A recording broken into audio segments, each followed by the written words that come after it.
What's that smell? Oh no! There's a fire!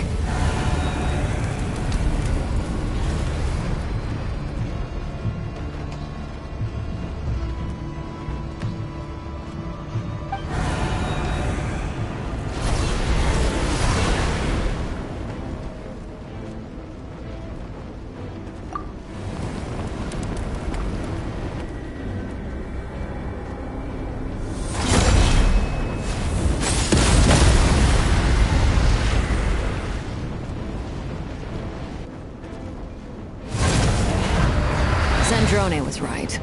You look weak, Columbina.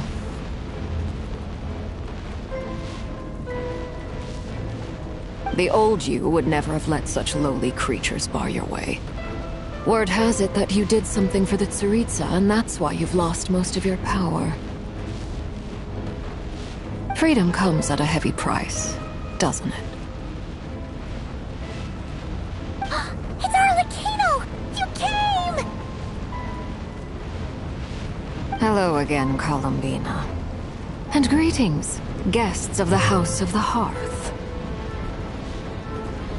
It's been a while, Arlecchino.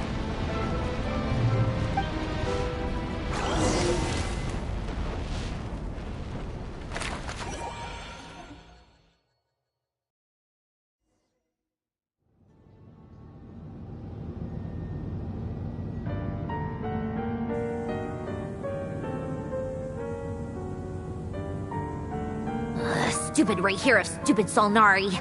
Ugh, whatever. I've got all the data I need. Next time we meet, you're finished.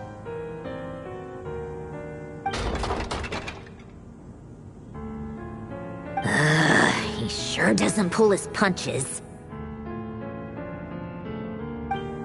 Excuse me, do you need a hand? You can do me a favor by staying out of my way. Can't you see I'm busy? Wait a minute. I recognize that voice. Hello, Miss Sandrone. Father sent us over to help.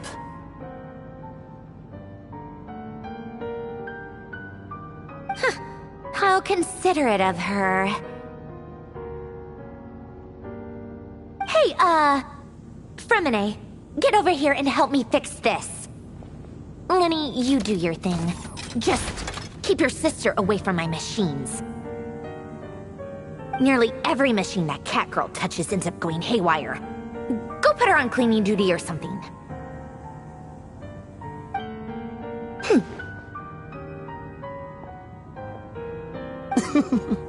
Then let's start downstairs.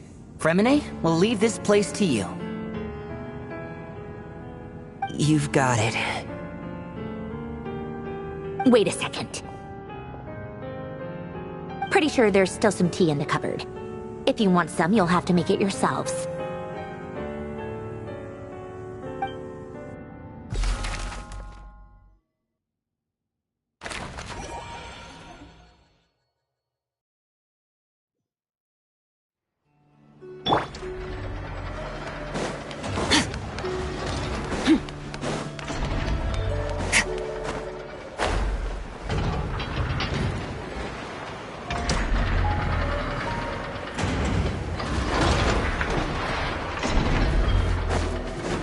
Merciless.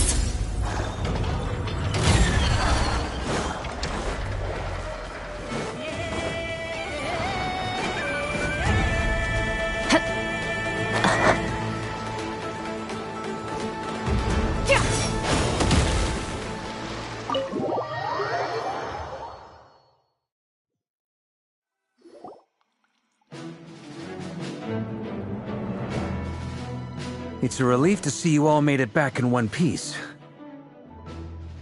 Huh? Feels like there's quite a few people missing.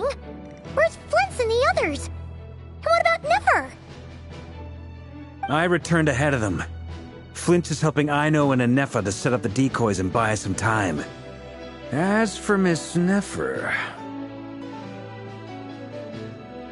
Boss is still wrapping things up on her end. She sent us back to fill you all in on the top secret intel we've been gathering. I see. Then let's get right into it.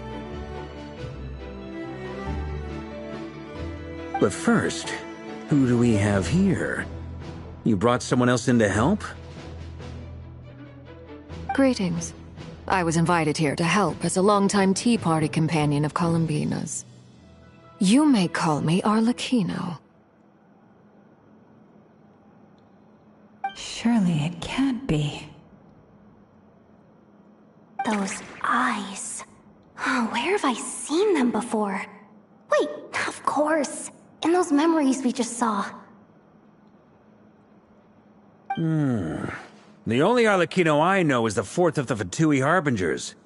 So either you share a pretty uncommon name, or you're more than just a tea party buddy. You're well informed, Grandmaster. A man from Mondstadt living all the way out here in Nodcry, and yet the people and affairs of Snezhnaya seem to hold a special place in your heart.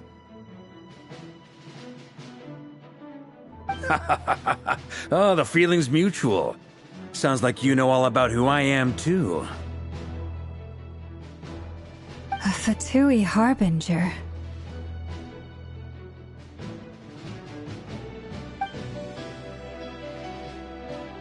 The atmosphere in here just got really tense.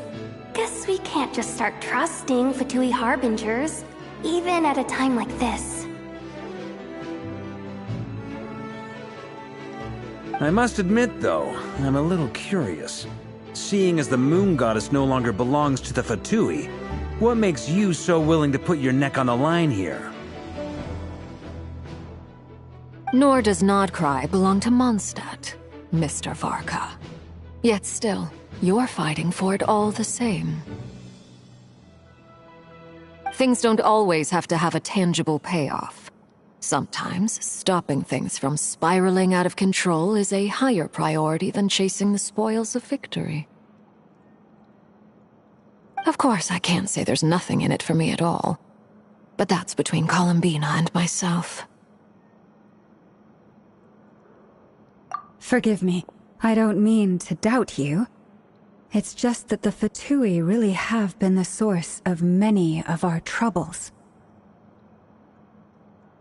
We have our own way of doing things here in Nodcry. But ever since they arrived, the Fatui have treated us with nothing but hostility.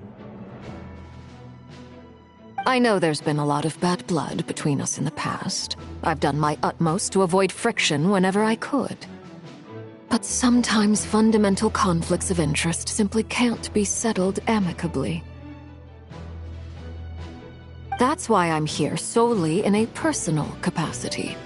This has nothing to do with the Fatui. As a gesture of good faith, I'll be frank. I can help Columbina track down the iridescent moon's marrow, which will help her restore more of her power. Anyway, what else is on the agenda? Let's begin. She says she'll be frank, then completely skips over the details. Looks like she doesn't want to give away too many secrets after all. But she clearly wants to change the subject. It'd be awkward if I tried to bring it up again now. I guess we'll just have to go along with it. She's the fourth of the Fatui Harbingers after all. One look and you can tell she's not someone you'd want to mess with.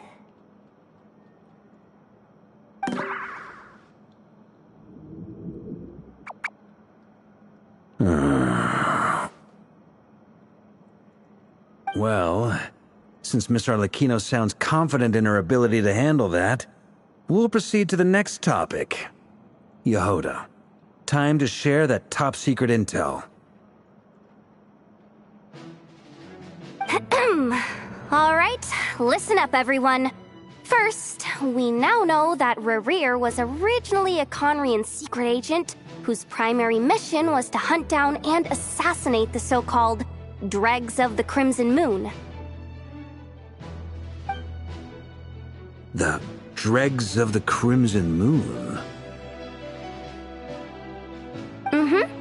In the memories, there was a lot of talk about the Crimson Moon and Eclipse, and a whole bunch of other stuff from the time of Conria.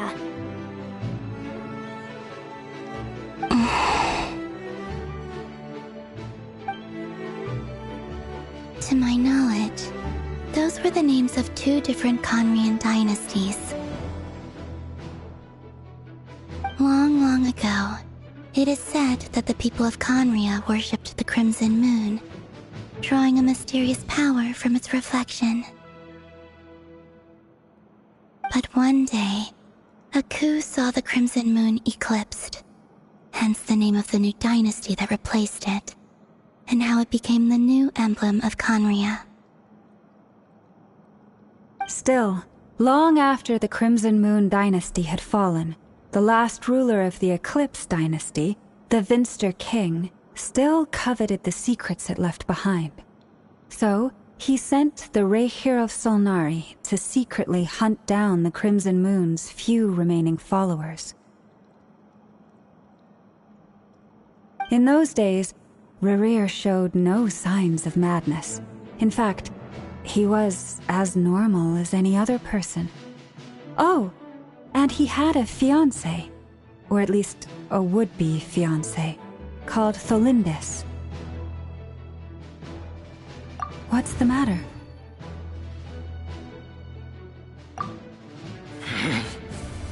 Stephanie, Granddaughter, Tholindis.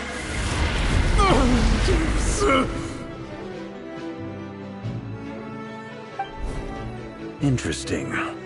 Anything else? What about this would-be fiancé of his? Do we know anything about her?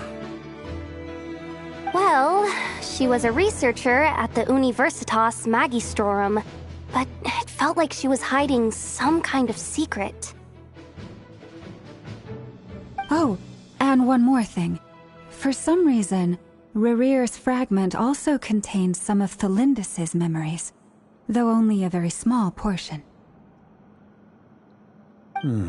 Well, no shortage of potential leads, I'll give you that. In any case, it sounds like we can conclude that while Tholindis was still around, Rerir appeared to be lucid and quite normal.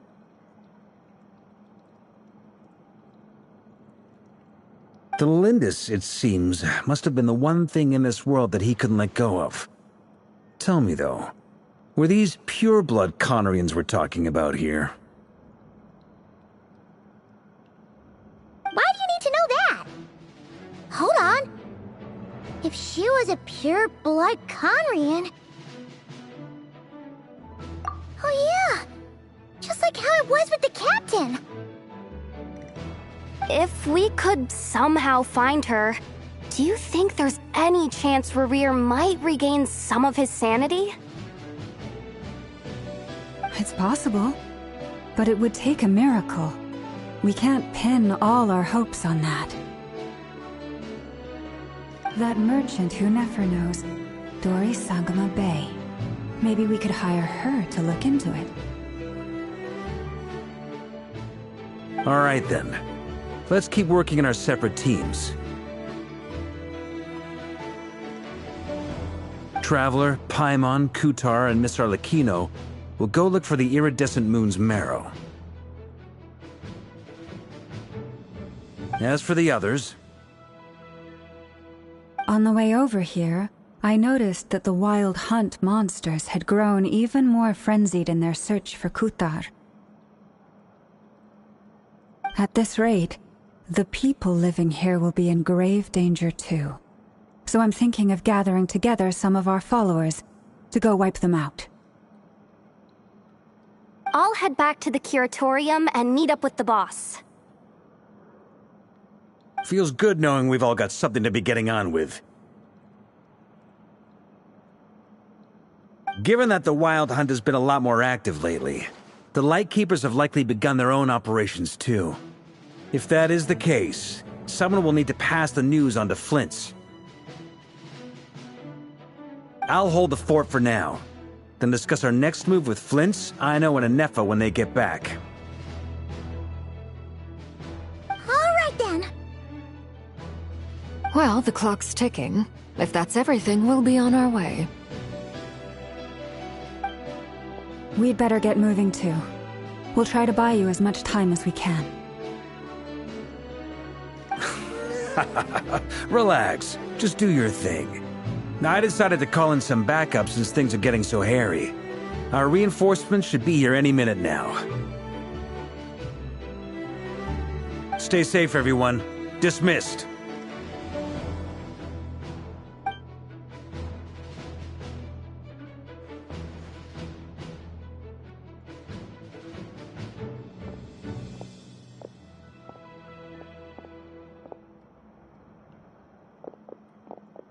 We're back. Did we get here a little early? Or a little late? A tad late. The others have already set off. To summarize, our resident moon goddess has found us a new ally, and Boss Nefer has uncovered some promising info. Everything going smoothly on your end? Not great. I don't know how long we can stall them for. The decoys are getting taken out way faster than we imagined. I'm gonna make some more later, but I need a timeout first. I'm so tired right now. Oh, right! Inefa, could you fill in Uncle Varka on what we just discussed with Flint's?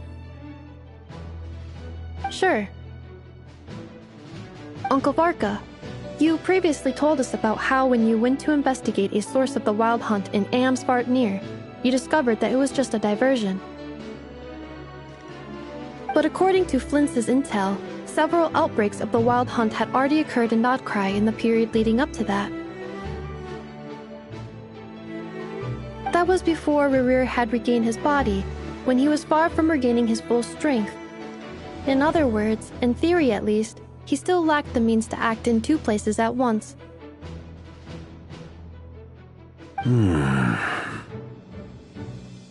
Flint's, with everything that's been happening, the Lightkeepers across Nodcry are rallying to fight back against the Wild Hunt.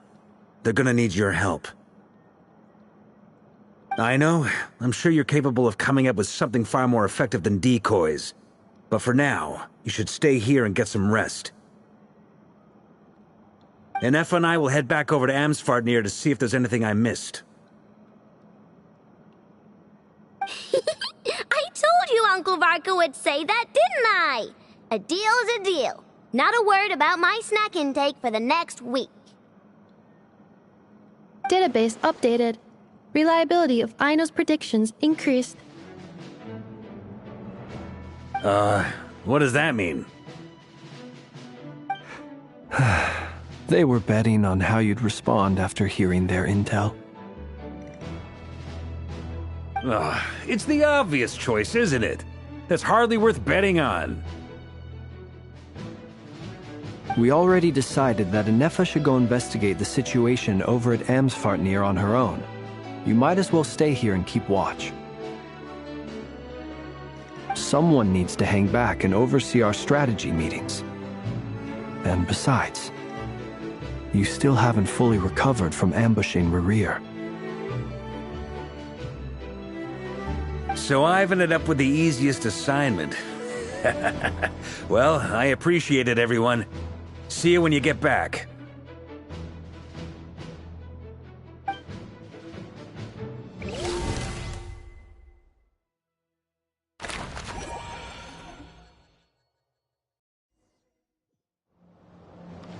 Merciless.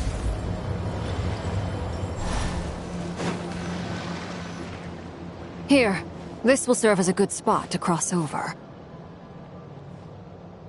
Arlecchino, hold up a second. Since you brought us all this way, would you mind telling us what you've got planned? We still haven't got the slightest idea what's going on here. And if even Columbina doesn't know where the iridescent moon's marrow is, how do you? Simple. Because I am an inheritor of the royal bloodline of the Crimson Moon, and one of the last surviving embers of the Two Worlds' flames. Huh? Are you serious? Isn't you're a descendant of that Crimson Moon one from ancient Conria? Your surprise is understandable. I was also taken aback when I first learned of it. But the more I thought about it, the more I realized the signs had been there all along. When I was young, I discovered I could wield a very special kind of fire. It coursed like blood through my veins and smoldered away inside my nerves. What's more, whenever I experienced strong bursts of emotion or drew too deeply on this power, it was like some kind of presence within the fire would begin to gnaw away at me, consuming me from the inside out. Exactly. That is why my hands are like this, too. At first, I saw it only as a curse, but once I became a harbinger, the jester apprised me of the truth. Together with my own investigations, over the past few years, there are several things that I have gradually come to understand. For instance, take the so-called Crimson Moon. In truth, it is nothing more than the shattered remnants of the iridescent moon, fused with the abyss to prolong its lifespan. Since this blood flame was bestowed upon me by the Crimson Moon, it is a fusion of the iridescent moon's former power and the corruption of the abyss. You all understand the nature of the abyss well enough. I draw upon its power, and in return, it hungers for my soul. This strange blackness is the mark of corruption it has left behind. If I recall correctly, you once told me that if the corruption ever made it to your heart, you'd become a completely different person. Yes, and that's the reason I'm always careful not to push my power too far. It's essentially a never-ending tug of war. Oh, sounds intense. Anyway, the rest of my story can wait. Is there anything else about the Crimson Moon or the Iridescent Moon that you're unclear about? Paimon has a question. So, the Crimson Moon that the Carians used to worship was actually the Iridescent Moon, right? Which was one of the three Moon Sisters. Does that mean that the Carians were to the Crimson Moon as the Frost Moon Scions are to the Frost Moon? So much of that history has been lost. We have no way of knowing exactly what they were like. But I would suspect that the Conrians weren't as devout in their moon worship as it might appear. The iridescent moon's remains simply served as their link to the abyss. Later on, perhaps someone discovered a way to make direct contact with the abyss. Or maybe there was some kind of ideological divide. Either way, a dissenting faction staged a coup and drove out the royal heirs of the Crimson Moon dynasty. Still, even with the dark sun looming high overhead, the Crimson Moon's glow never truly faded. If you want living proof, it's standing right before you. The first time we met, I sensed something familiar in your presence. When I looked at you, I felt I could see that mysterious red moon in the corner of my eye. In your flames, I saw its broken image, surrounded by a strange black aura.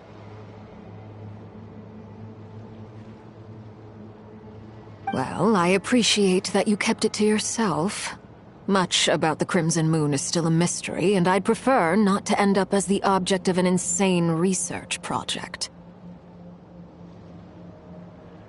Anyway, time is against us here, so if there's any other questions, they'll have to wait. I just want to make sure I've got one thing straight. In her letters, Sandrone mentioned that since you are unable to contain the iridescent moon's marrow yourself, you intend to leave it in my custody. Correct? That's right. For now, it's the only way I can pay you back for your help. The iridescent moon is already part of who you are, so with its marrow in your possession, you'll be even more powerful than before. Deal. Then let's get started.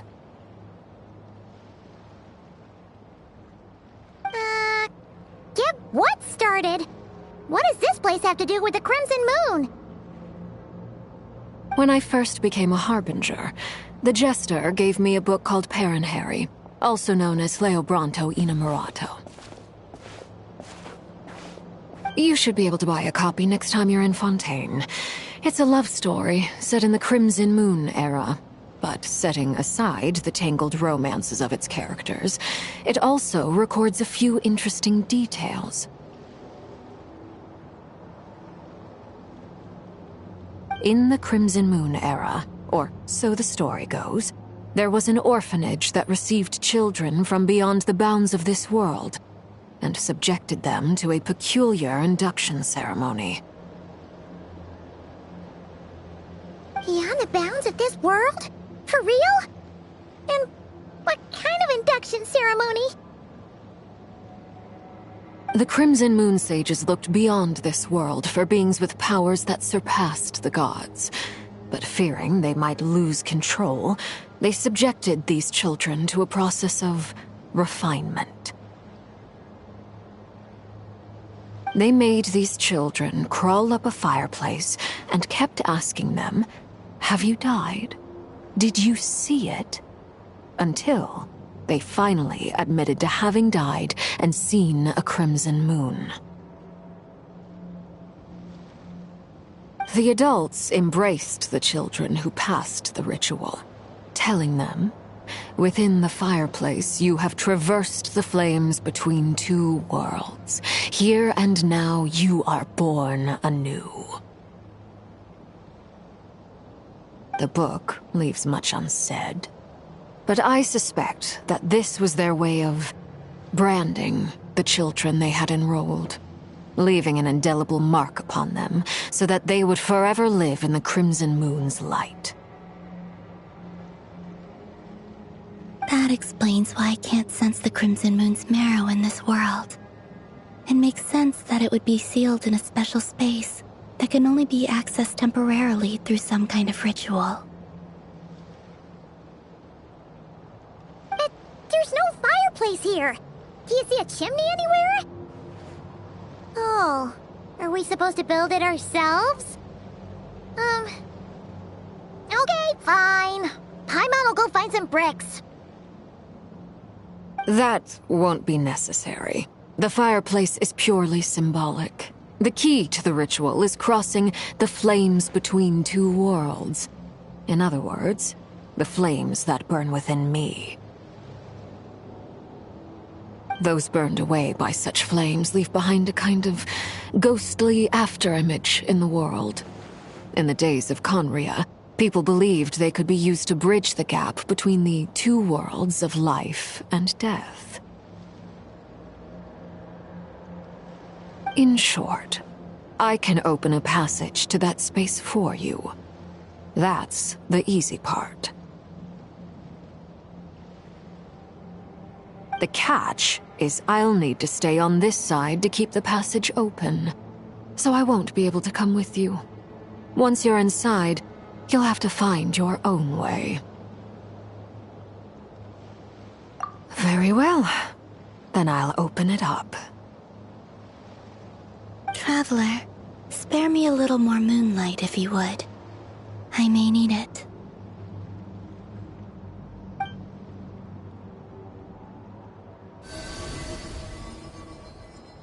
Thank you. I feel like I've recovered some of my strength now. It should be enough to move us across short distances and confront whatever dangers might await.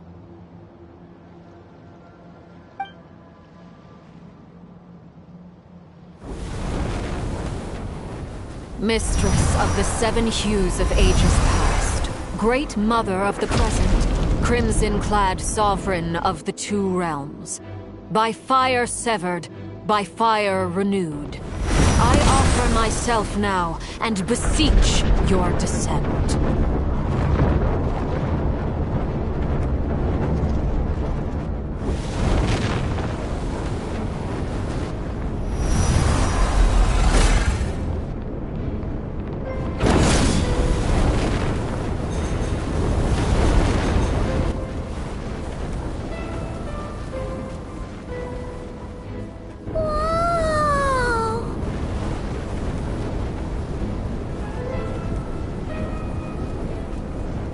One word of advice.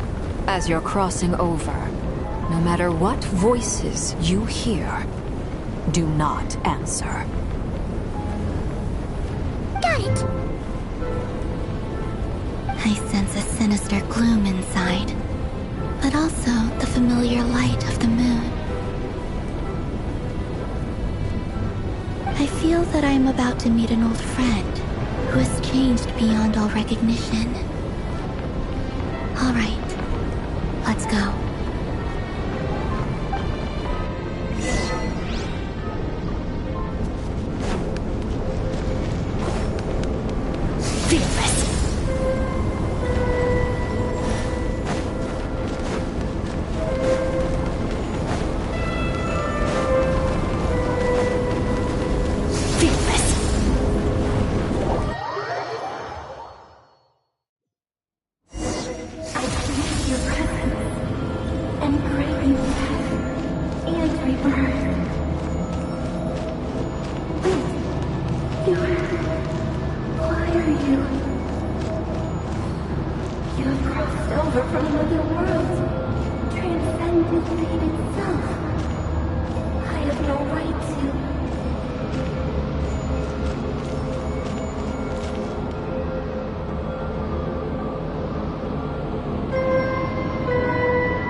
Fragments of your broken body, seized by the abyss, and hung up aloft like mummified remains.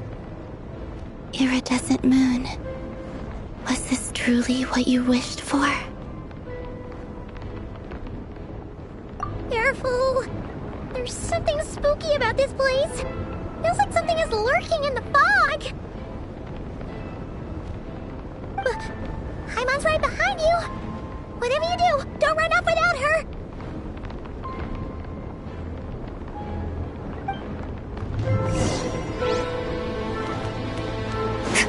By the way, Kalamina, didn't you tell us that the iridescent moon had shattered into pieces?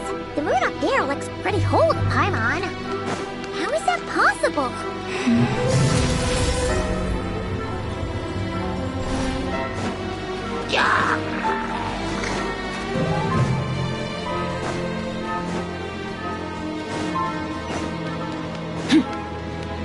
Merciless. Just like I thought. It was only a facade.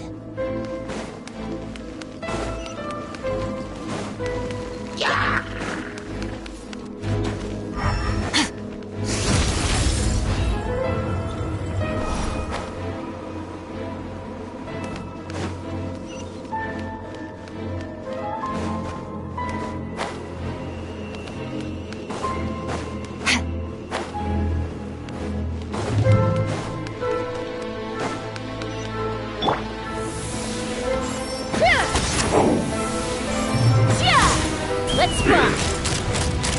Open fire! Bullseye! Locked on!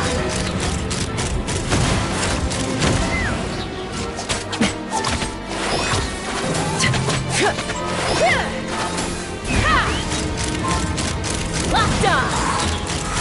Bullseye! Locked on! Fearless!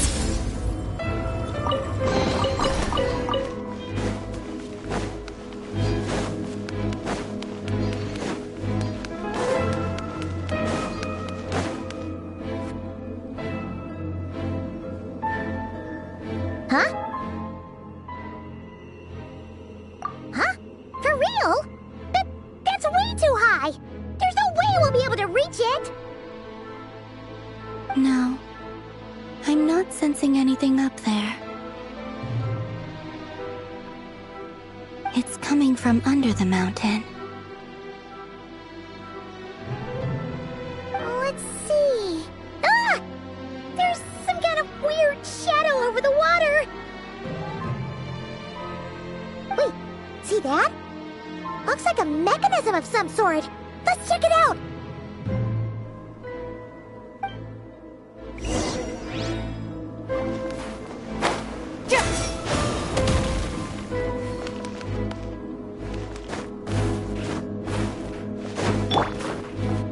Bring it!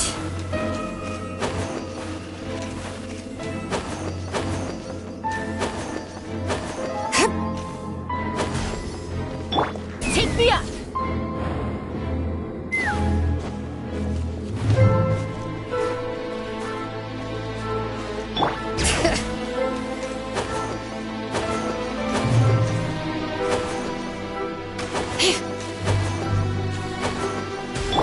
Let's fly!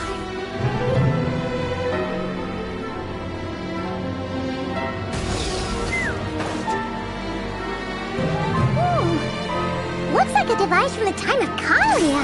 Maybe people once came here to study the Crimson Moon's domain, and they left this behind. Oh, if we can activate it, we might find some clues.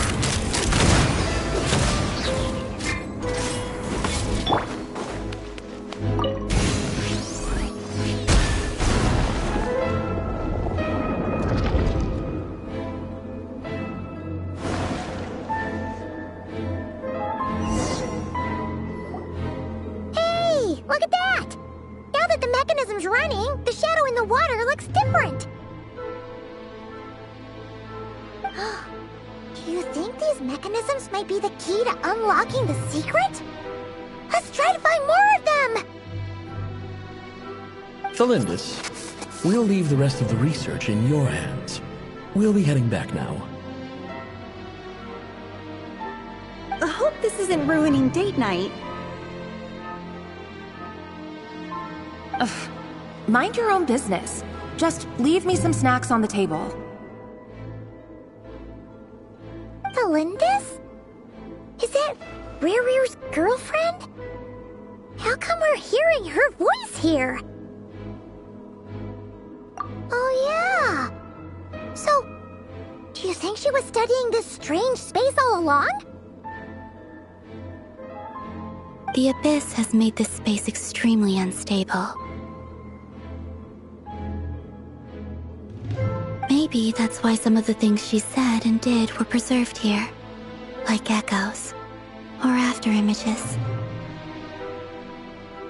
Whenever I see this view, it takes me back to a poem from my childhood. Waning moon, oh lifeless damsel, weeping on the mountain crest, mourning still in wistful tone, her fragile soul now laid to rest. For me, of all people, to be here investigating the mysteries of the Crimson Moon space, is it a coincidence or something more?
see.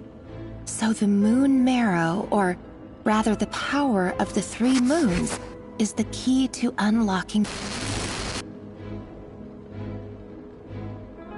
If it really does exist, then maybe this madness can finally be put to an end.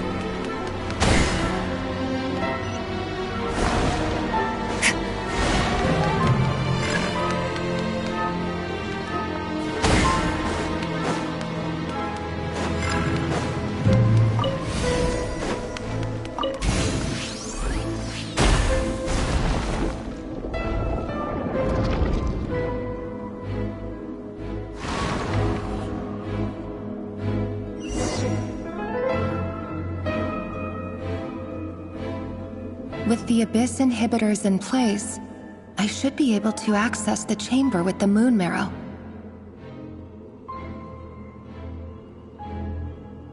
Oh, Rerir, with every step you take, you're drifting further from what you truly desire. But you're not the root of the problem. Ever since that outsider set foot in Conria, the Vinster King has sunken deeper into madness. If only I could get my hands on that outsider.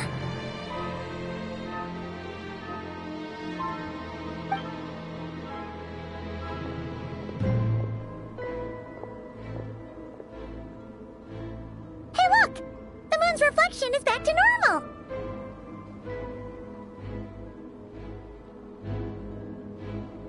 Elendis' voice mentioned a chamber with the moon marrow. Do you think maybe it's hidden in the moon's reflection? It must be. For within it, I sense the fragile aura of a dying soul. Then there's no time to lose! Let's go!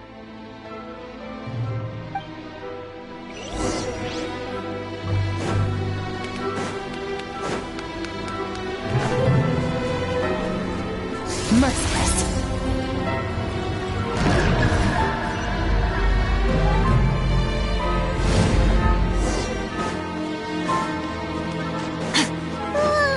These things are so creepy! Looks like we'll have to destroy them if we want to get to the iridescent moon's marrow.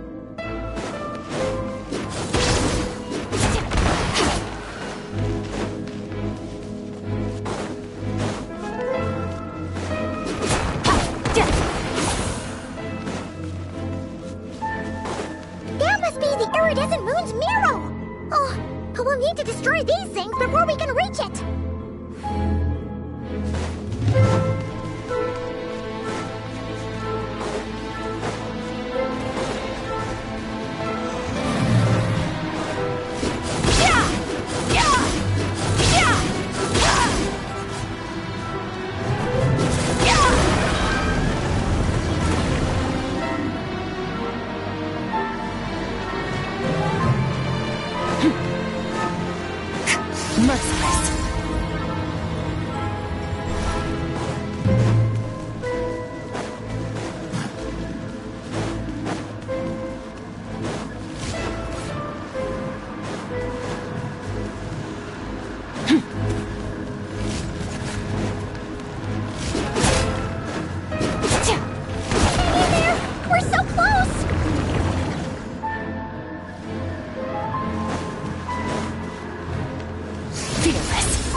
The iridescent moon's marrow.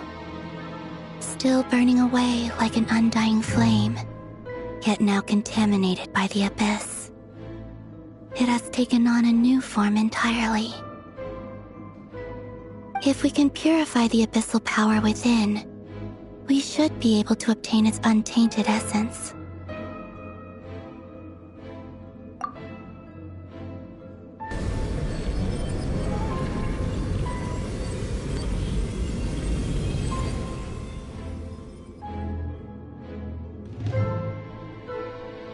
It's so cold.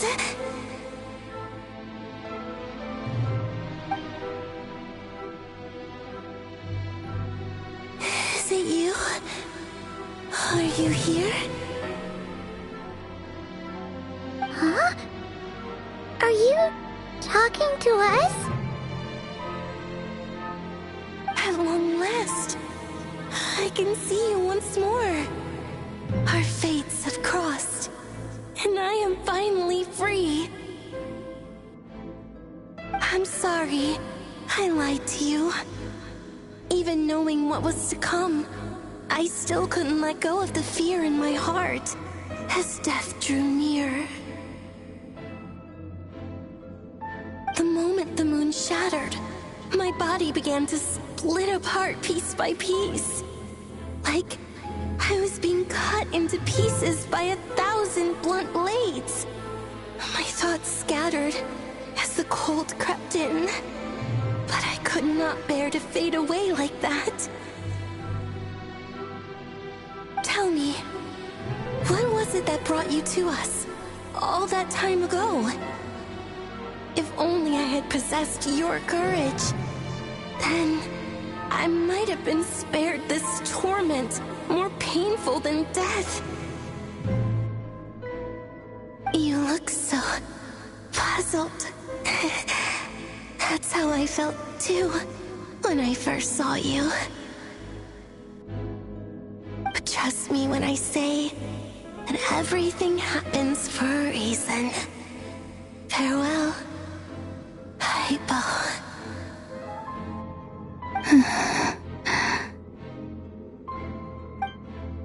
What was that all about? Was that the goddess of the iridescent moon? Oh, it sounded like she was speaking to a long-lost friend. But none of us have ever met her before, right? Perhaps. She took me for the goddess of the frost moon she once knew. For a fading soul like hers, our auras must be too similar to tell apart.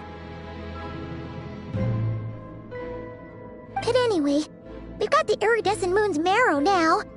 That should help you regain your strength, right? Alright, time to leave this place and meet back up with Arlecchino. Let's go!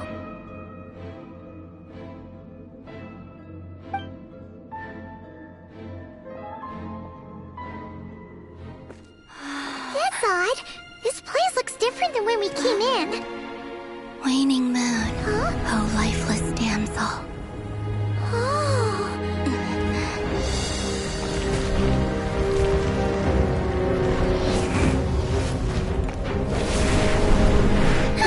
Hurry! The place is collapsing! It wants to trap us here. Who's it? The abyss? Now we've taken the moon marrow. All that's left here is a dark will. It will show us no mercy.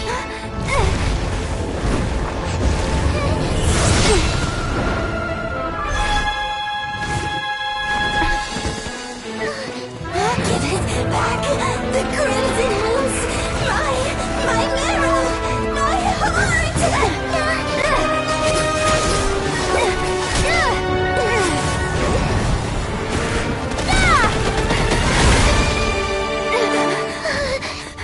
Finally! Huh? Oh no! The exit's blocked! They're back! Now what do we do? This is where you fall. Witness my rise. Hey, it's... What are you waiting for? We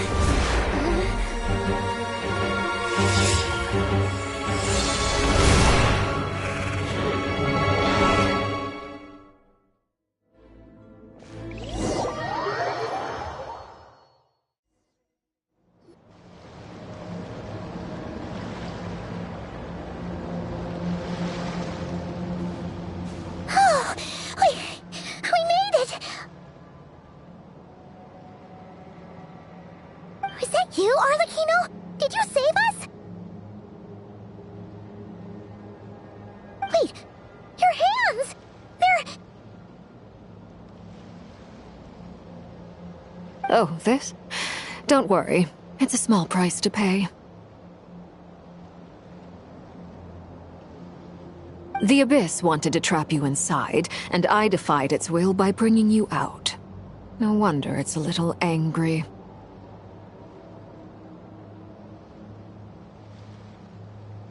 No. I have paid the price, albeit a small one, and it cannot be undone. My hands have already fused with the Abyss.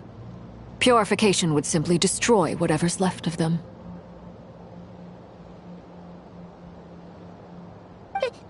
But surely... Oh... We're so sorry, Arlecchino. Paimon can't believe you'd make a sacrifice like this for us. As much as I'd like to call it a favor, the truth is I was simply holding up my end of the deal. Well, Columbina. Yes, you did your part.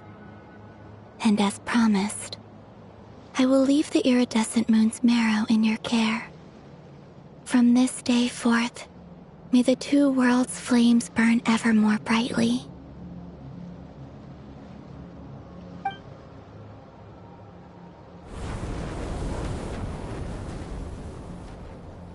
I'll take that as a blessing. Now, Columbina, give me your hand. Accept this moonlight I offer in return.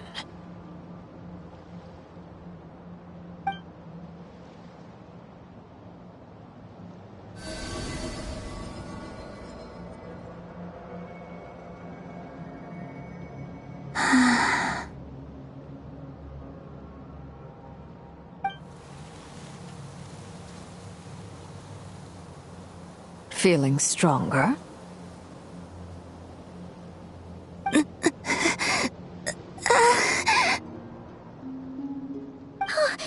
Columbina! Are you okay?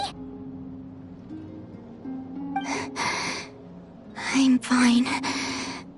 Our powers are a little at odds, that's all. By the Frost Moon's authority alone, wielding the power of the other moons was always going to be a stretch. Still, I think it's fair to say that your strength has returned, at least to the level it was at as Third Harbinger. It's still not enough. There's no way I can hope to challenge Rayrir like this.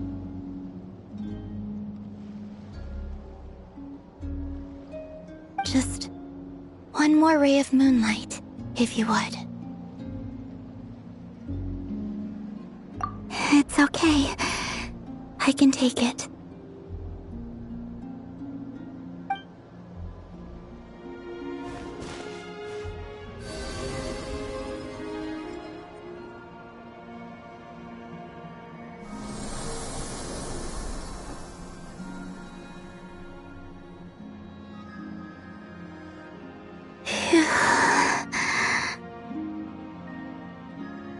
How about now?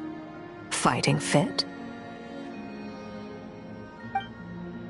At the very least, I won't have to stay hidden like before.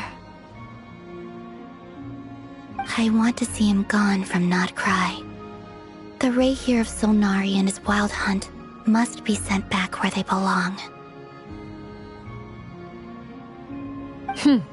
Well, it's good to have something to aim for. You certainly seem more alive now than you did earlier. When I first met you, you didn't strike me as a ray of moonlight. More like a wisp of fog drifting in from who knows where, ready to scatter at the first sign of a breeze.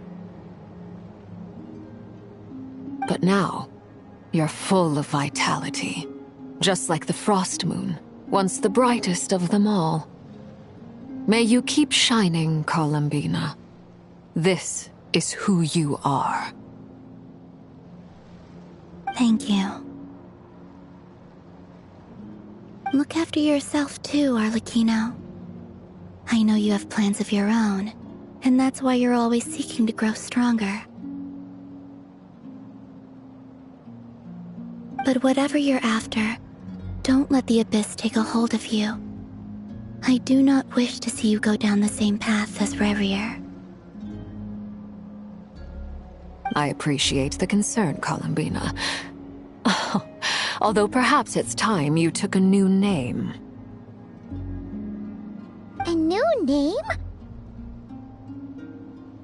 Kutar, the Moon Maiden, Columbina. They're nothing more than code names. They describe who she is and the roles she's played, but they're not her real name. We often use code names in the House of the Hearth, too. But it's knowing your real name that keeps you grounded. Up till now, you've been living a wandering life, so you've probably never really cared. All I'll say is this. Once you've defeated Revier, give it some thought. All right, that's it from me. I'll get you back safely first, then go meet up with Sandrone. You're the best! I appreciate the gesture. It speaks to your good character. Anyway, let's get going. There are more urgent things to do right now than trade compliments.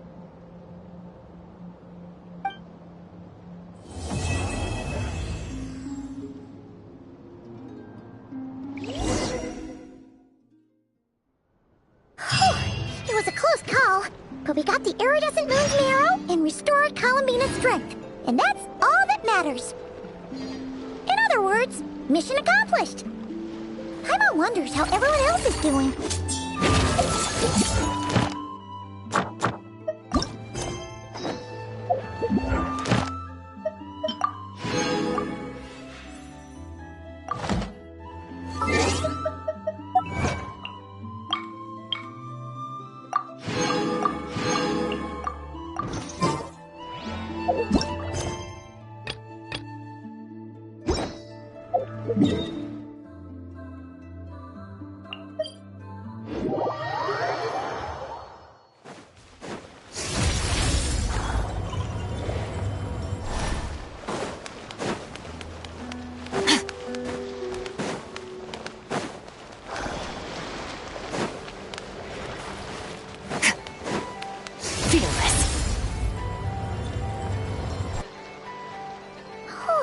Do you think the others are making good progress?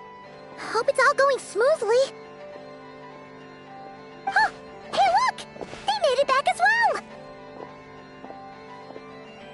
Flintz! Lama! How did it all go? All is well, thank you. Nefer and Yehoda had to stay at the curatorium to wrap things up, so they won't be joining us for now. I ran into Miss Nefa and Miss Aino on the way back. Their work is still in progress, so I suspect they won't be back for a while either. You seem rather cheerful today, Mr. Flintz. I certainly am. I achieved what I set out to do and came away with more than I bargained for. Fighting alone can get quite tedious, but I had the good fortune to run into a pair of brave young warriors. We meet again. How have you been? Albino! What are you doing here? Thankfully, tracking you down turned out to be a lot simpler than we envisaged. These two courageously lent me a hand while I was fighting the Wild Hunt. When they told me they were Servarka's colleagues, it all made sense. And given how people of outstanding talent tend to cross paths, it's no wonder you're already acquainted. So, who's your travel buddy, Albedo? Why don't you come and introduce yourself?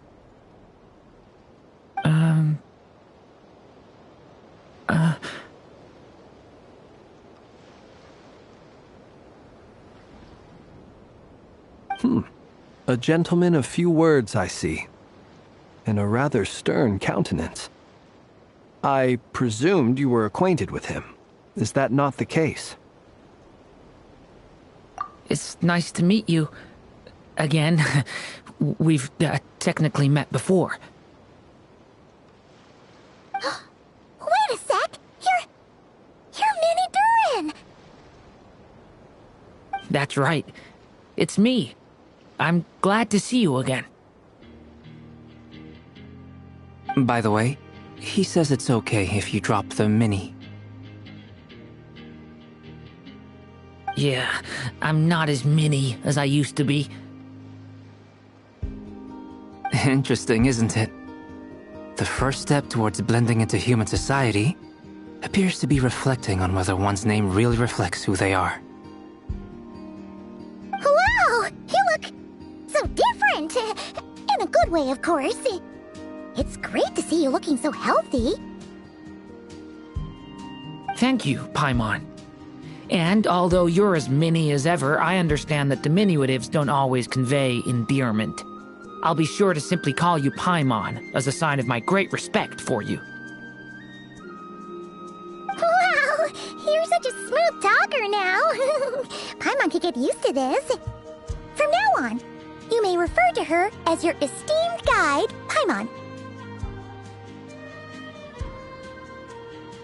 Personally, I think our little Paimon is the perfect size.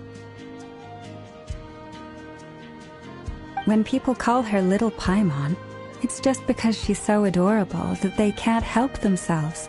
If that's not a sign of endearment, what is? You're absolutely right, Miss Lauma. My brother still has a long road ahead of him when it comes to understanding human relationships. Anyway, speaking of long journeys, didn't Columbina, leave with you? How come she isn't back yet? She's been catching up with old friends.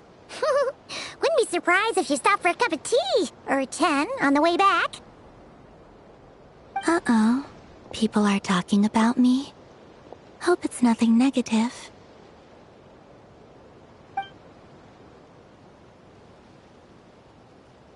Judging from your expressions, I'm guessing it all went well? It's getting crowded here. I'll go grab some chairs. No need.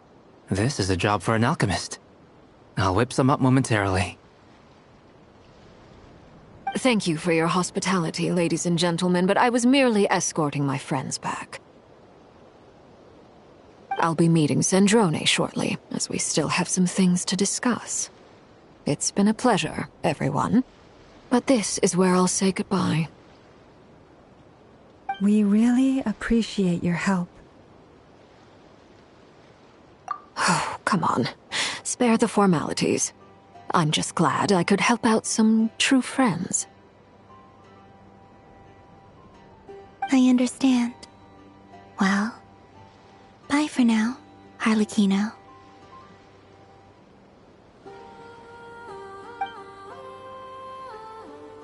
Oh, this place is hopping. It's probably a good thing one of us left. Otherwise, we might not fit all these people in. Are you saying we're about to run out of chairs? As a matter of fact, I am. Come on in and see for yourself.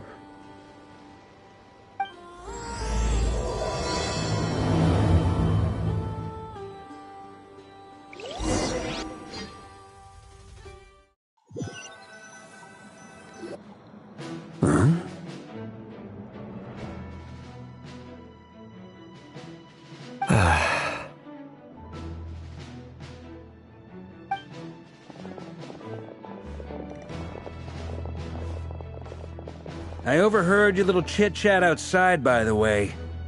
With Miss Columbina's colleague gone, we should be back to the original crew plus the other colleagues I brought in. Though, it looks like we have another new face. Someone else managed to rope in a colleague too? Frankly, you and Paimon are the only people I know here. This here is Deanslip, colleague of Tibet's greatest guide, Paimon, and greatest adventurer, the Traveler. Well, not exactly colleagues, more sort of friends. When someone else jumps in to do the announcing, you know you're speaking to someone important. Let's hear what he has to say. Note to self. Once Paimon knows your name, the rest of the world will soon follow. When he comes looking for us, it's usually something important. Paimon's guessing you've heard about the Wild Hunt, then. From the looks of it, you're about to hold a meeting. If I were to say that the Wild Hunt is our mutual enemy, would that earn me a seat at the table?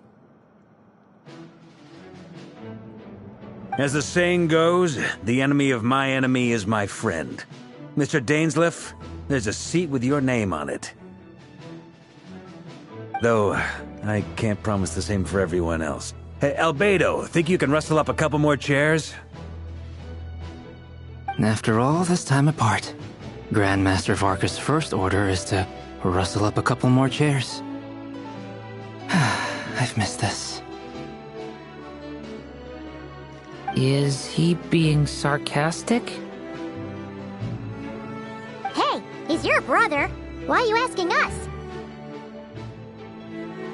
I've still got a lot to learn about the nuances of human conversation. Trying to decipher Albedo's way of speaking has been like jumping in at the deep end. Oh, good point. Paimon gets you now. Don't sweat it. There are people who go their whole lives without getting the hang of it. You're ahead of the game already.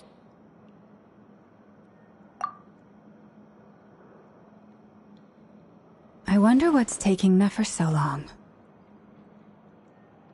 Perhaps you should go and check in with her.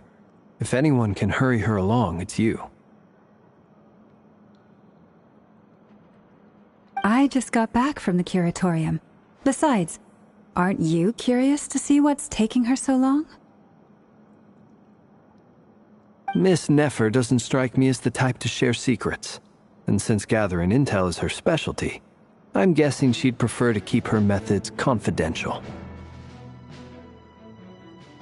Under such circumstances, would it not be tactless for me to impose?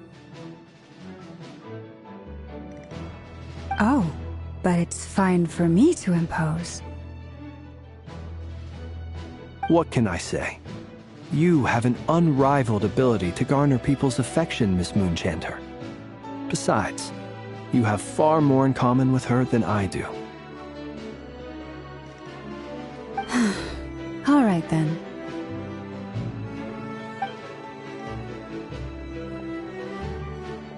Impressive. She barely fought back at all. I admire your powers of persuasion, my friend. As I'm sure Miss Lauma will realize soon enough, the trick in life is to always pitch in with other people's responsibilities so that you can be selective with your own. Another trick is to simply hide in the background. Spoken like a true sage. Anyway, looks like we've got some time to kill before the meeting. Let's take a little breather, folks. And feel free to chat amongst yourselves. We'll get down to business once the other two arrive.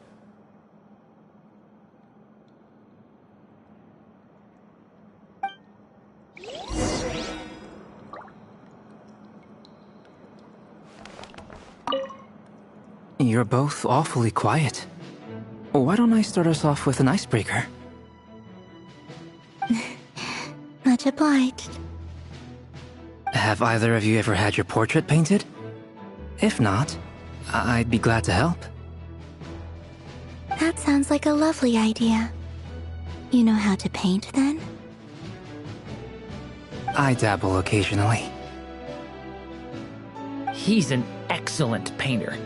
Tables, chairs, people, dragons, you name it. He'll paint it for you. I'm flattered. If I ever get the chance, I'd like to give it a try myself. I'll bear that in mind. Anyway, how about you, Durin? What sort of portrait would you prefer?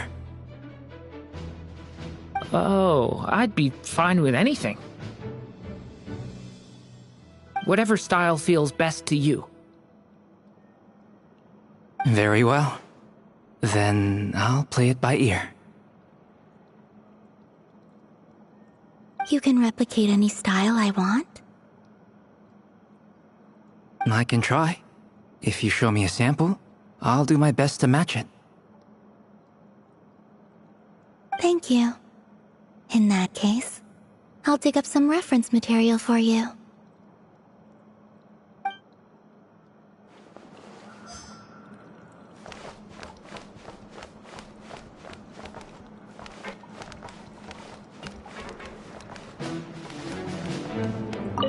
Truth be told, I can't remember the last time I was in a meeting with so many people. You're not alone there, my friend. The Lightkeepers also struggle to bring everyone together for a serious discussion. I don't doubt that. I've only ever met two Ratniki, one being you, and the other being that young guy, Itlua. Itlua is a good apple, I'll give him that. He's kind, honest, and regularly delivers supplies to my lighthouse. A true Ratnik to the core. In that sense, he puts me to shame. So you're what? A fake Ratnik? That's what it sounds like you're saying. But I get the feeling that's not quite what you meant.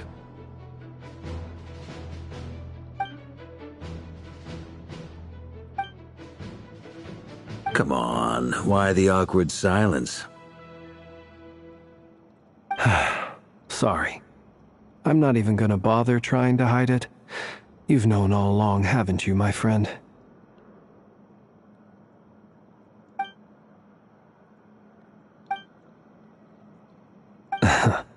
Now that was an awkward silence.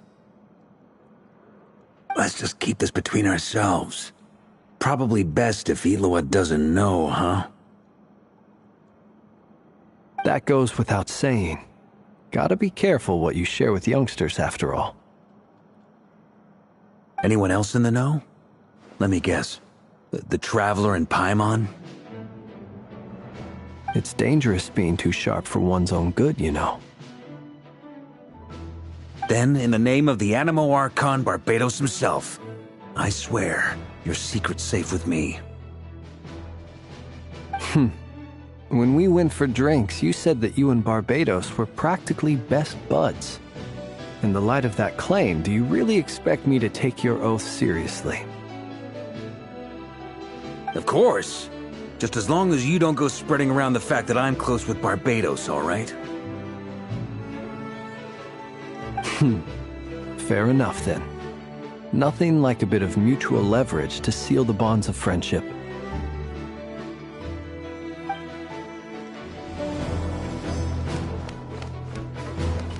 Is there something you'd like to say to me? Yeah! For starters, why'd you just show up here without even giving us a heads up? If you think back to our previous interactions, you may recall that that's hardly out of character for me. You do have a point there.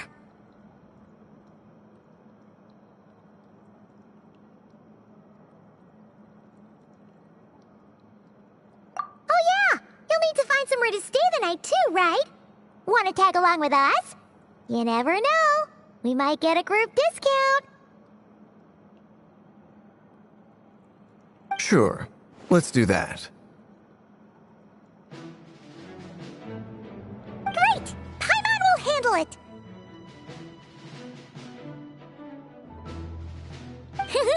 And in return, we can get Dainslift to be our very own personal bodyguard. If that's what you had in mind, you should have said so sooner. I'd be happy to help. Oh, okay then. I was only kidding, but good to know. Anyway, since we're all here together, we might as well watch each other's backs. That's just what friends do, right? Indeed. Thank you.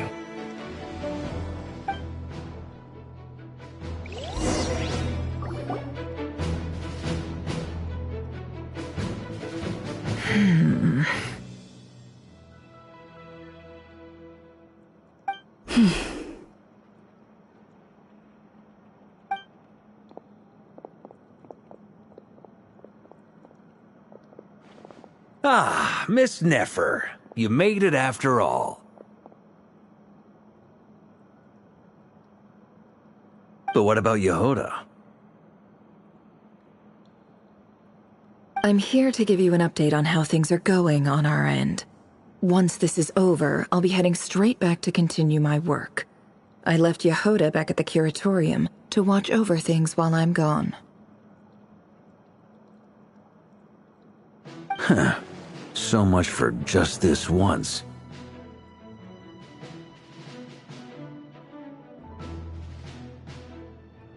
Shh! Not so loud! We're on a roll here. What if she remembers and suddenly decides to back out?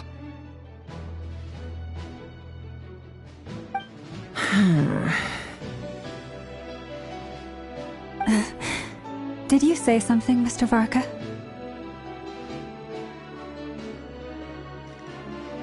Huh? I didn't say anything. Right, Flint's?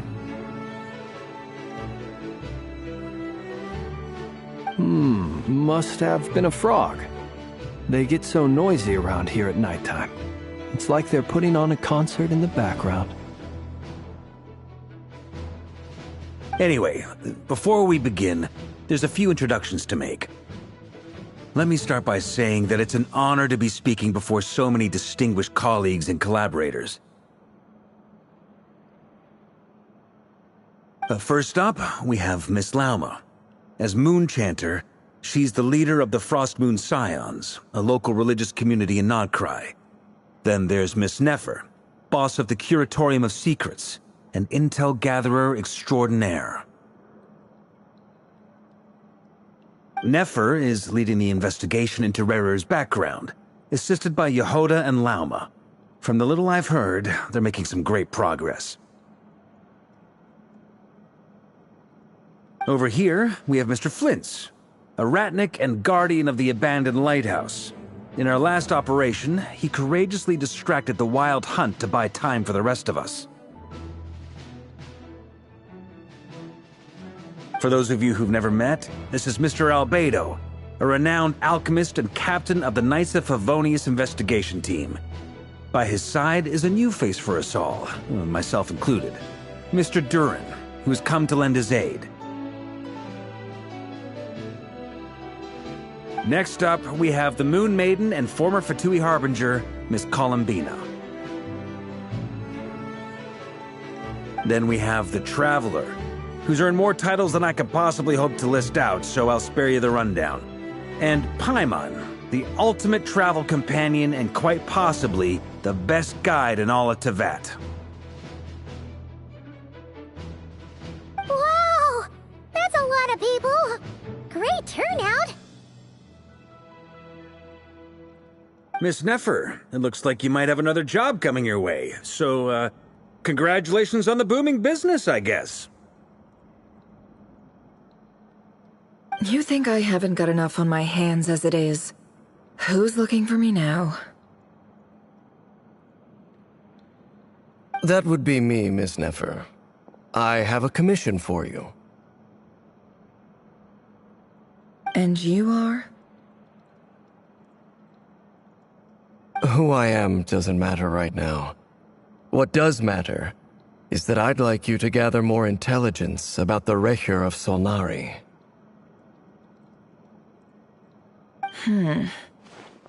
Well, it's not as if we never take on anonymous commissions, but in your case, I'll have to decline. I'm gonna take a wild guess and say your job's probably more hassle than it's worth.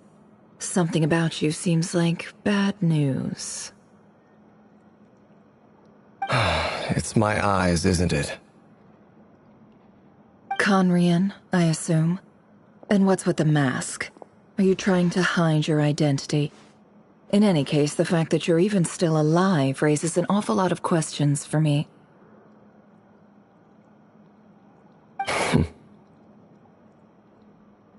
My name is Dainsleif, and yes, I am from Conria. As I'm sure you're aware, the Recher of Solnari's real name is Rerir. He was once an acquaintance of mine. Really? Then you must have been quite an influential figure yourself. You flatter me, but none of that matters anymore. My point was simply to clarify why I have asked Miss Nefer to investigate Rerir's background. So you're both from Conria, and it sounds like you used to be friends. What am I missing here? Surely you already know how he became one of the Five Sinners.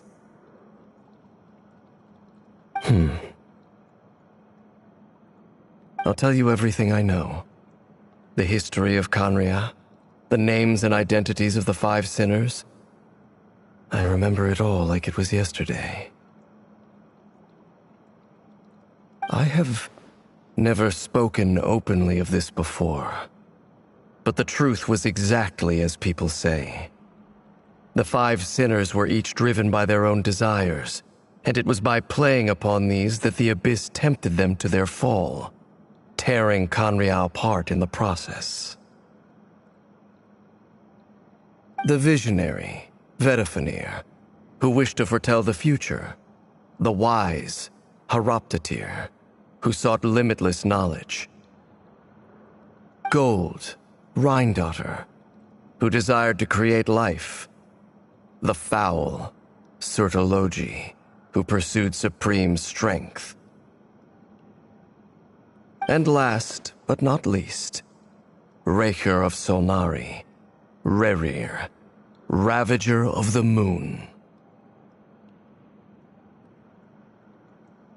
Of the five, Rerir is the only one who remains a mystery to me. He never harbored grand ambitions. So what changed in the space of a single night? How did he come to fall like the others? In other words, you're saying that his change came as a shock to you, and you have no idea what actually happened?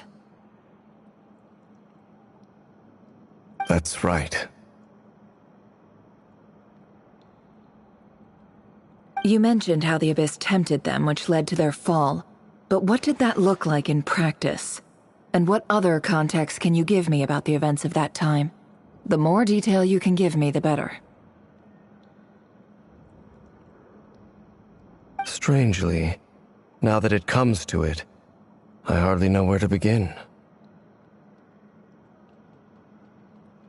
The fateful night took place during the era of the Eclipse Dynasty. One day, my elder brother, the visionary, Vedifenir, was summoned to the palace by the Vinster King, only for the king to gouge out his eyes and cast him into the dungeons. When I came to hear of this, my fury knew no bounds. I gathered together every ally I thought I had, and together, we set a night to storm the palace and free Ved. Centuries on, the memories of that night still haunt me like a never-ending nightmare. We broke through the palace gates, just like we had planned, each striking towards our separate targets. But Then, I was betrayed. Even Vedafenir, the very person I had come to rescue, abandoned me and partook of the Abyss's power. So, it's personal after all. Then tell me, Mr. Dainsleif, what price are you willing to pay? You, of all people, must know that nothing comes for free.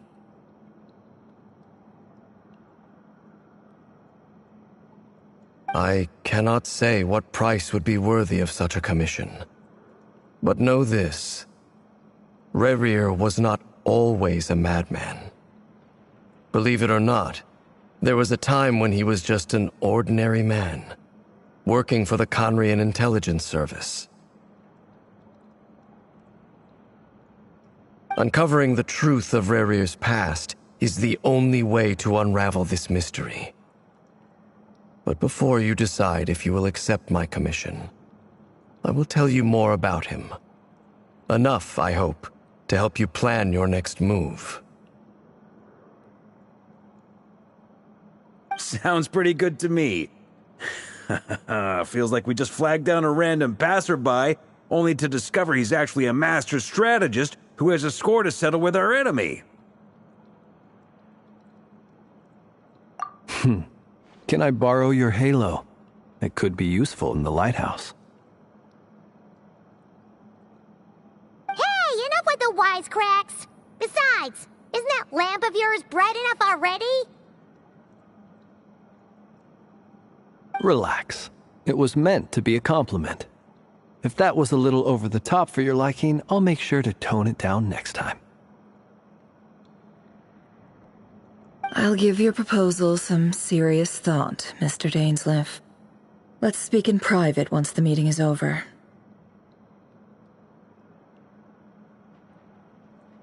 Before that, there's a few things I'd like to share.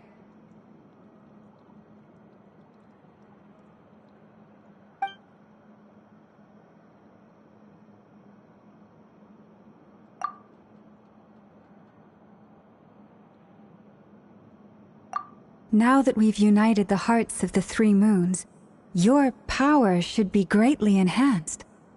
But it seems like that hasn't happened yet?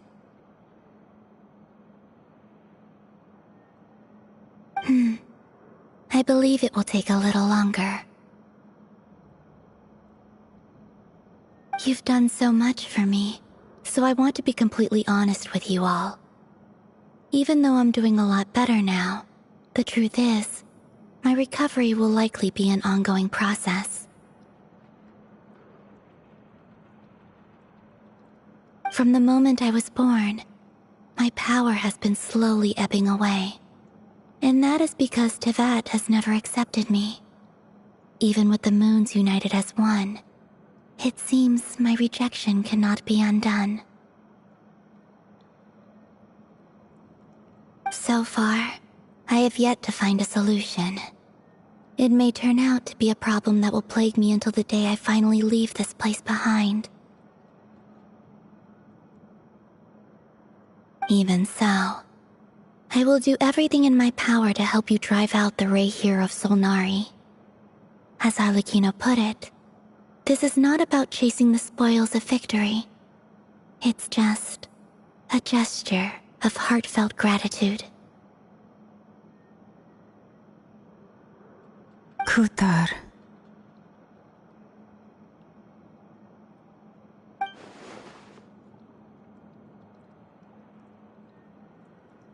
Defeating the Ray here of Solnari will be no easy task. While my strength slowly recovers, we'll also need to gather more intel. Naturally. We should take all the help we can get if we hope to defeat him. We've considered several viable plans now, but our choice hinges on the answers to a few key questions. Is it even possible to kill Rerir? What experiences shaped the person or monster he became? And what's he really after? Given Albedo's expertise in alchemy, I think we should leave him to try and answer the first of these questions. Understood. As for the other two, I'm afraid we'll have to count on you again, Miss Nefer. Believe me when I say it's not my wish to burden you. But right now, relying on your skills is our only option. So you're placing all your hopes on me, huh? We can't thank you enough for agreeing to help us. Honestly, I can hardly believe how lucky we are. You sure have a talent for changing your tune, Miss Moonchanter. Timid like Yehoda one moment, then flinches insincere flattery the next.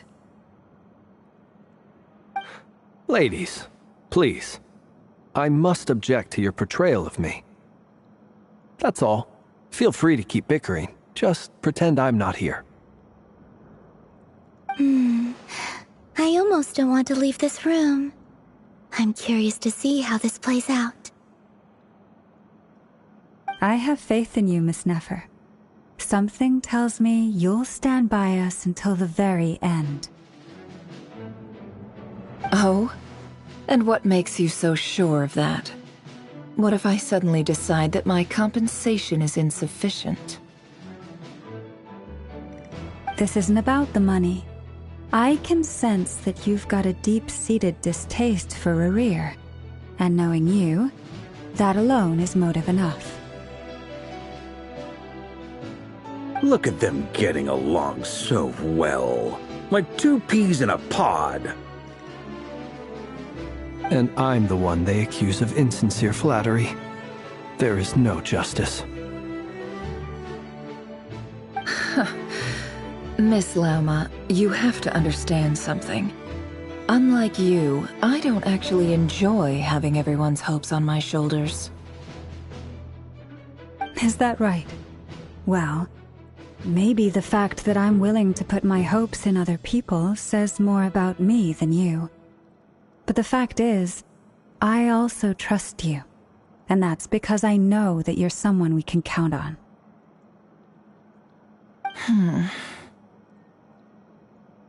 Anyway, we've got our plan, so let's get moving. Mr. Dainsleif, let's talk. And Traveler, once we're finished, if you've nothing else planned, I'd like you to come with me. This whole experience is teaching me a lot. For instance, I now know that when other issues come up in the future, I'll have far more luck getting Lauma to convince Miss Nefer than trying to do it myself. Hate to say it, friend, but that's one of the funniest things I've heard in a while. Why? You think I've got it wrong? Quite the opposite. But what makes it so hilarious is how long it's taken you to realize.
Thank you for waiting.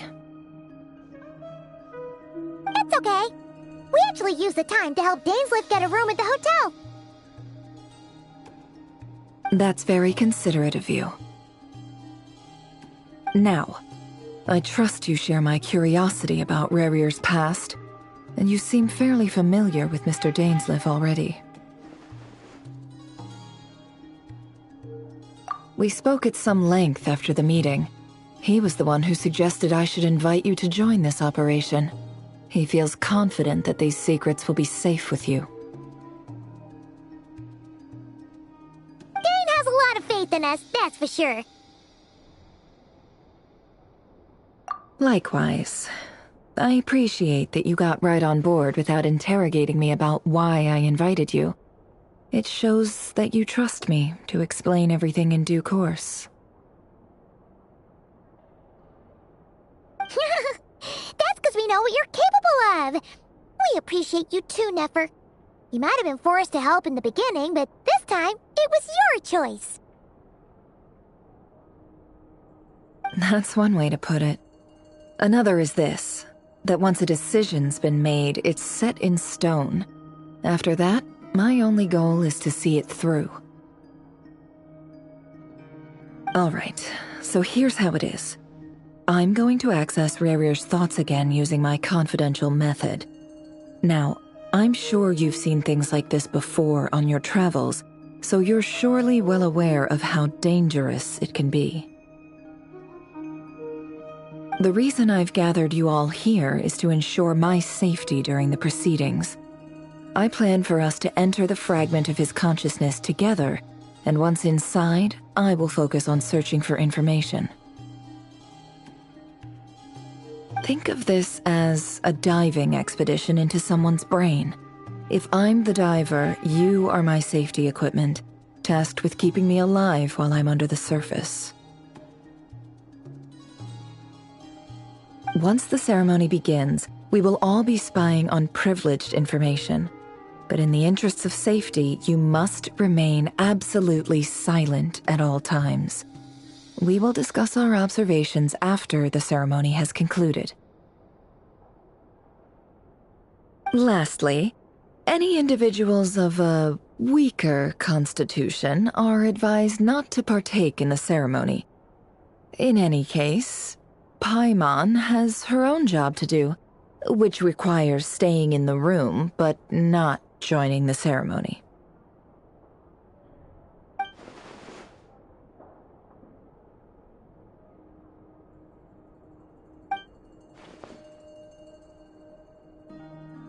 Well, good luck, everyone. Sounds like all Paimon can do is cross her fingers and root for you guys. There's a little more to it than that. I was being serious when I said you have a job to do. While the rest of us are inside Rerir's mind, it's imperative that we have a team member on the outside. In the event that something goes wrong, you will be our first responder. I don't anticipate any issues, but the extra level of safety will be greatly appreciated. I second that. This is a dangerous operation here, and you're our whole rescue team. That's pretty much the most important job in the crew. So, Paimon's like the lifeguard? Yeah, that makes sense. Alright, got it. Good. Please, take a seat. We'll get started momentarily.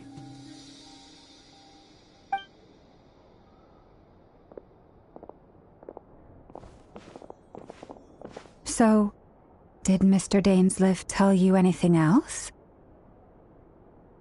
He told me that he believes Rerir kept some big secrets in his life. He's not sure that they were the cause of his eventual downfall, but he's asked me to uncover what those secrets were all the same. But surely you're not planning to go through with this, no matter the cost. If you think that, you'd be overestimating me. I'm a businesswoman, not a mercenary. But I do have my own professional reasons for taking this job. You think I'd turn down the opportunity to get a first-hand glimpse into Conrian history? No chance. Well, As long as you don't let morbid curiosity get in the way of safety concerns, we're good. We'll do whatever we can to help you. You're such a killjoy.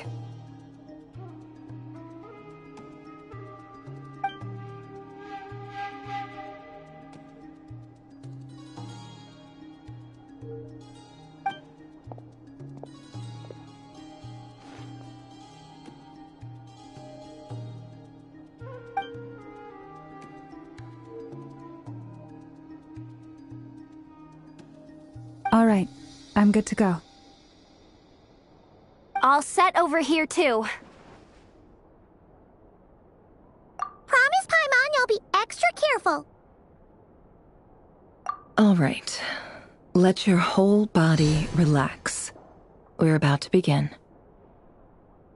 Close your eyes.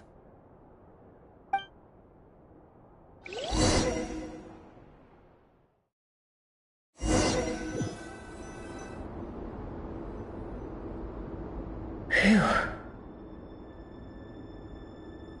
Could this be his office? Pretty standard setup. Bookshelves, paperwork, files. According to Dainsliff, Rerir used to be an intelligence operative.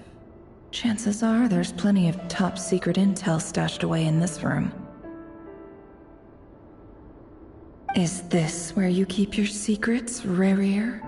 Can't say I'm not looking forward to this.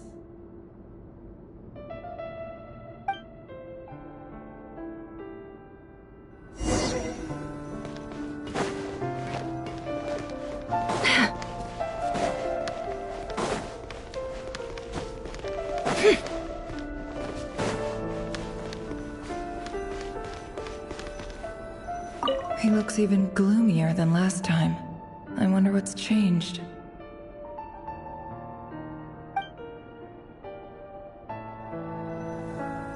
He looks even gloomier than last time. I wonder what's changed.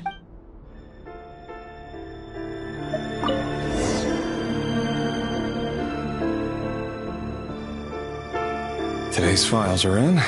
Time to wade through them, just like usual.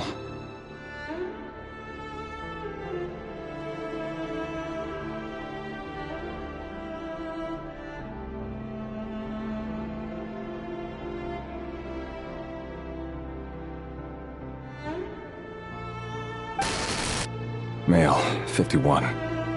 Occupation, cook. Confirmed Crimson Moon descendant. Has maintained frequent contact with other descendants over the past year. Poses a threat to the dynasty.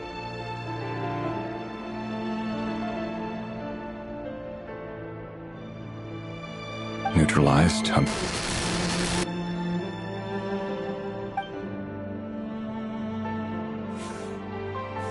This one should be archived under purged targets.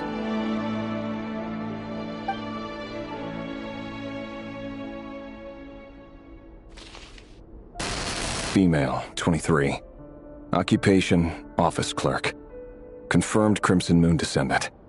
Has maintained frequent contact with other descendants over the past year. Poses a threat to the dynasty. Neutralized.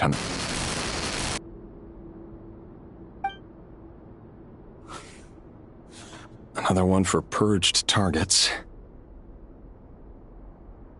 Sounds like she was that other man's daughter. Never mind. What's it got to do with me?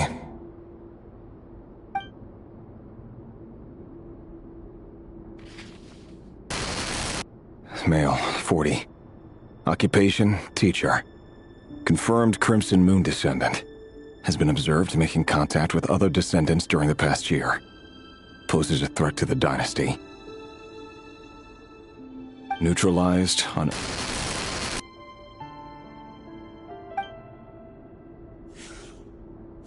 Just another nobody for the archive. Come to think of it, I remember surveilling this man. A case like his never would have been considered a priority in the past. Huh.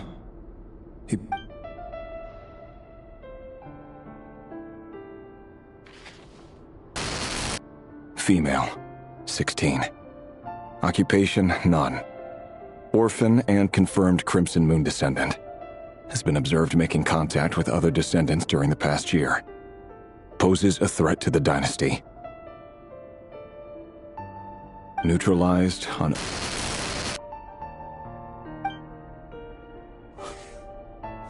Filed.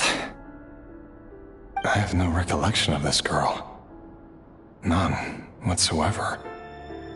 She doesn't seem to be anyone important, but then again, how many of them really are?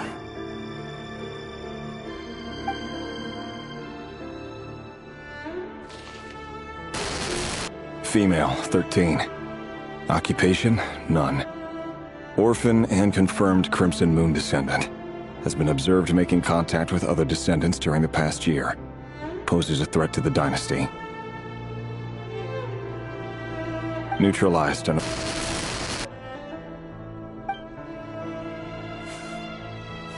Filed.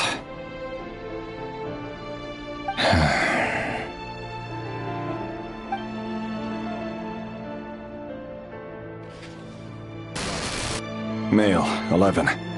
Occupation, none. Orphan and confirmed Crimson Moon descendant. Has not been observed making any contact with other descendants during the past year.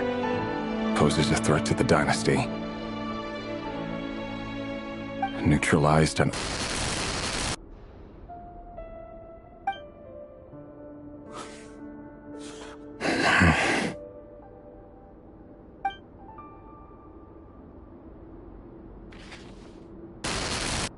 Male. 6. Occupation, none. Orphan and confirmed Crimson Moon descendant. Poses a threat to the dynasty.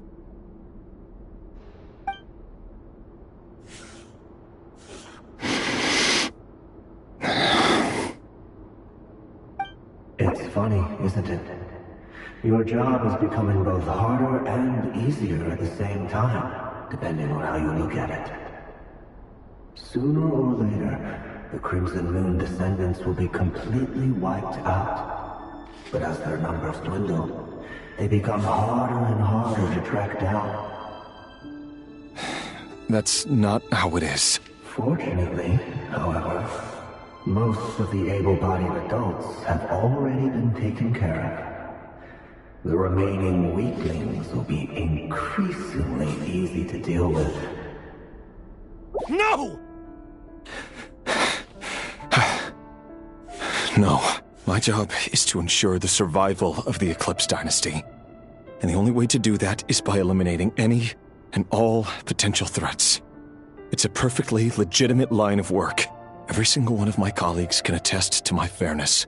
And if my friends were aware of the facts, I know they'd back me up too. Assuming, of course, that they were aware of all the facts.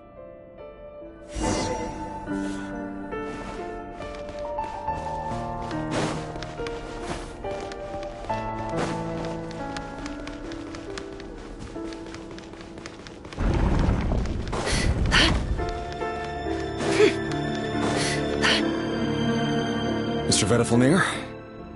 It's been quite some time since we last met. Rerir, I trust you're here because you have something important to discuss.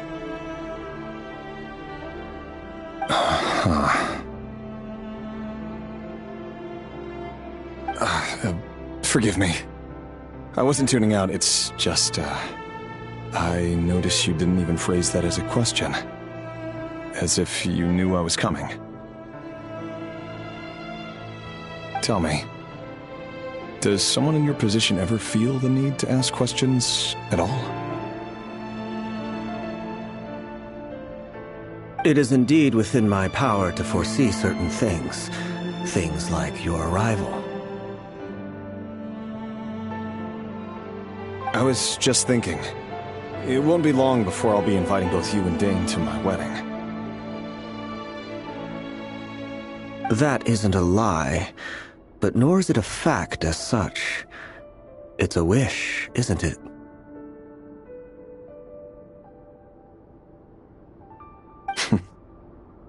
No fooling a prophet, is there? Ever since that day we met for drinks, I knew it was only a matter of time before you came looking for me. Does it feel good? Knowing how the future will unfold. I'm afraid the notions of good and bad fail to capture the complexity of what such a power entails. Once you've seen what will come to pass, it can be all too easy to succumb to fear and melancholy. Unless, of course, you learn to abandon these feelings.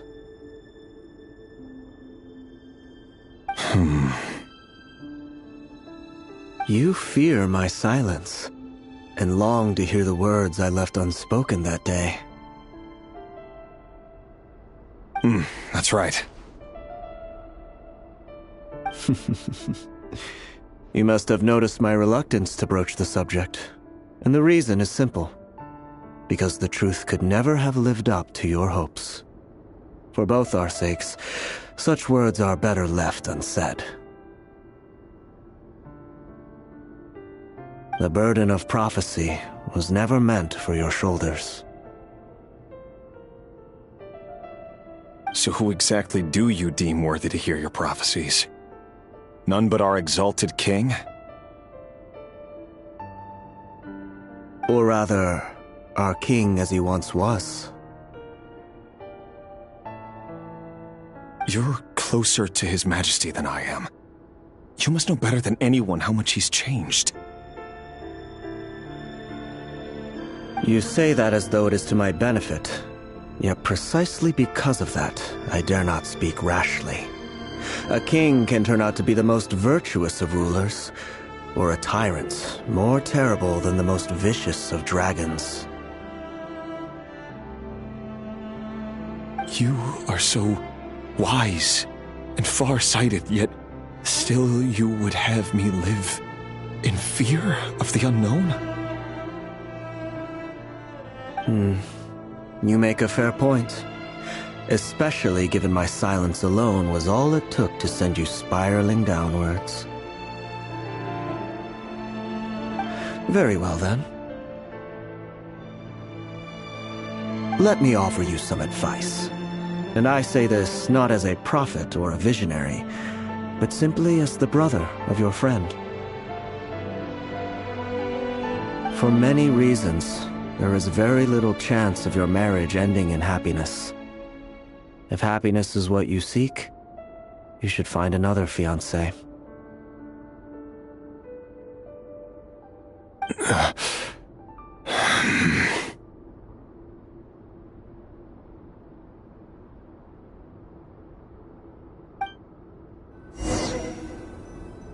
Hold on. There's that same black fog again. Could this memory belong to Thelindis? Guess I better tread carefully.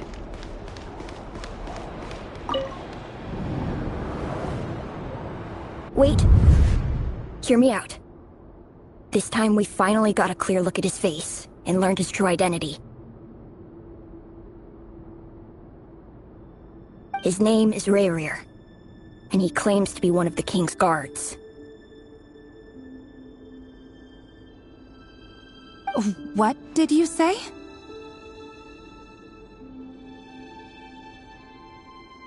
A cruel irony, isn't it? The man you're set to marry leads a double life as a brutal executioner. Why are you telling me all of this now?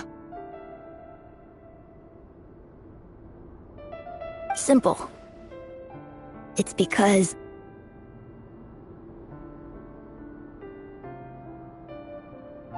I want you to kill him. You are the only person he would never suspect. No, absolutely not. I would never dream of doing such a despicable thing.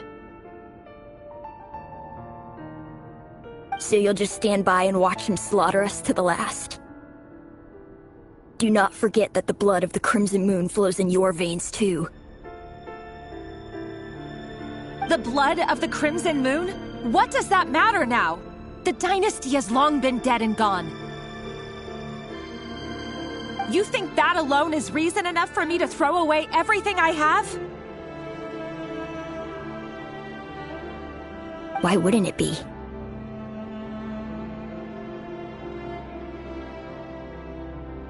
You two were once a child of the Crimson Moon, just like me.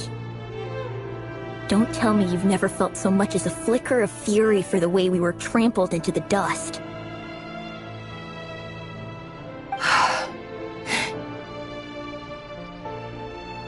As long as you promise to abandon this pipe dream of restoring your dynasty, I can try to persuade him. Or have him persuade the Vinster King. Persuade the Vinster King?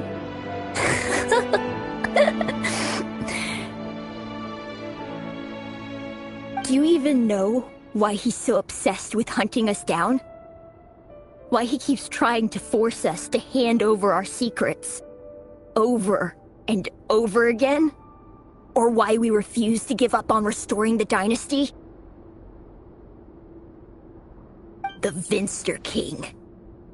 A blind fool. His eyes clouded by powers from beyond this world. A petty little man with a miser's heart. And he dares to sit upon the throne? Mark my words. Sooner or later, Conria will fall. And it will be his doing. If you can't bring yourself to do it, so be it. Just you watch. It won't be long before calamity descends upon us all. The Rehir of Solnari. That really is quite a secret you've been keeping from me, Rarir. But who am I to talk? Am I really any better? I've kept my own past a secret this whole time, too. Love should be built on honesty. But ours was born from lies. And yet, is it really so wrong to hide things that would only make life harder? If we don't cover up the parts that no one else should see, how can we go on pretending to be normal? Vedifulnir must have known all this. And that's why he made his prophecy. In the end, nothing stays hidden forever.